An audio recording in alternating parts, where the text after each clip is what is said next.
ఒక ఆడపిల్లగా బ్రతకడం ఎంత కష్టమో తెలుసా? ఒక్క రోజు కూడా ఊపిరి పీల్చుకోలేవు. వచ్చాడు పెద్ద క్లాస్ట్రోఫోబిక్. పెళ్లికి ముందు అమ్మ నాన్న మాట వినాలి, పెళ్లి తర్వాత మొగుడు అమ్మ నాన్న మాట వినాలి, తర్వాత పిల్లల్ని కనాలి. ఆడపిల్ల పుడితే ఇంకా కంటూనే ఉండాలి. How does it matter? It just 9 months వచ్చాయి. మా డ్రీమ్స్ ని, మా ఇష్టాల్ని పూర్తిగా దొబ్బించుకోవాలి. ఇంకా bus, college, auto, gym, mall ఎక్కడికి వెళ్ళినా సొల్లు ఖర్చుకుంటే చూసే కుక్కలే అసలు ఏం చూస్తారో కూడా అర్థం కాదు. ఇంకా కళ్ళతో చూడకుంటుంటారే, వాళ్ళు గుంపులో చేరి చేతులకు పని చెప్తారు. ఐటమ్, ఫిగర్, మాల్, గుంట, ఏంటి బొమ్మలమా? ఇవన్నీ మేం వింటాం. అటు ఇటు చూస్తావేంటి? నన్ను చూడు.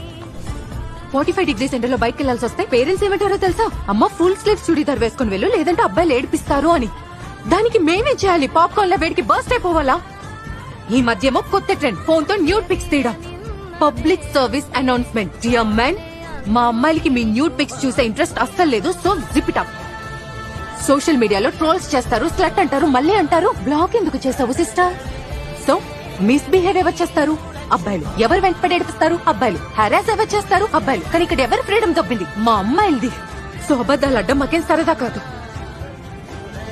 అబద్దాలు చెప్తాం ఇంట్లోంచి బయటకు వెళ్ళడానికి. దాన్ని ఎలా అర్థం చేసుకుంటారు? మా క్యారెక్టర్ లూజ్ అనా? ఉన్నది ఒకే జీవితం, నచ్చినట్టు బ్రతికే హక్కు మాకు ఉంది.